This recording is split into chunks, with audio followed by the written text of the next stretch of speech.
সবাই কেমন আছেন? আজকে আমি আলোচনা করব গার্মেন্টস এবং টেক্সটাইল নিয়ে। কারণ অনেকজনের মনে প্রশ্ন থাকে যারা গার্মেন্টসে চাকরি না করছে যে গার্মেন্টস টেক্সটাইল মনে হয় এক, যে গার্মেন্টস যা টেক্সটাইল ওটা। আমি ম্যাক্সিমাম অনেকজনের কথা শুনছি এবং অনেকজন মেসেজ দিচ্ছে আপনি টেক্সটাইলে চাকরি করেন। আমি না ভাই, আমি গার্মেন্টসে চাকরি করি। তারা কয় ভাই গার্মেন্টস আর টেক্সটাইল তো একই।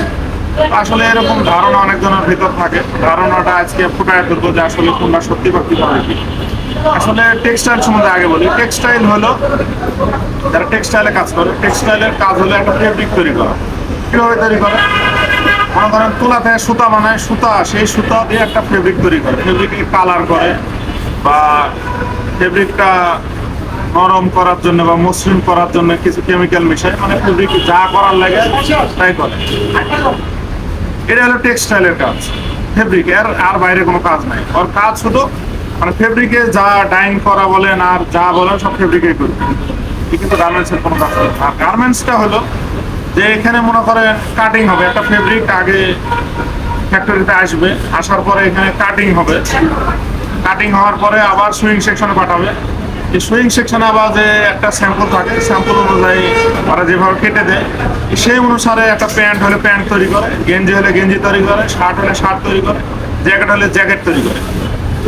এই তৈরি করা এবং তৈরি করার পরে আবার ওয়াশ করা, ফিনিশিং করা, ফিনিশিংয়ে বাটন লাগানো, আইলেট হোল করা, তারপরে প্যাকিং করা, পলি করা, আদার্স একটা মনে করেন মানুষের কাছে পৌঁছে দেওয়ার মতো, দেখা গেলো বিক্রি করার মতো বা দোকানে গেলে যেভাবে প্যাকেট করে আমরা পাই, এই প্যাকেট করে দেওয়া পর্যন্ত গার্মেন্টসের কাজ। আর টেক্সটাইলের কাজ তো জানলে ফেব্রিক তৈরি করা। এই হলো গার্মেন্টস আর টেক্সটাইলের মধ্যে পার্থক্য। হয়তো আরো ভালোভাবে অনেক কেউ বোঝাতে পারবে, কিন্তু আমি যতটুকু বুঝি আমার জ্ঞান থেকে, সাধারণ জ্ঞান থেকে আমি এতটুকু বোঝাইলাম। আশা করি বুঝতে পেরেছেন। তো আরো নতুন নতুন কোনো ভিডিও বা কোনো জানার কিছু থাকলে অবশ্যই জানাবেন। আমি যতটুকু জানি ইনশাআল্লাহ জানানোর চেষ্টা করব। আসসালামু আলাইকুম।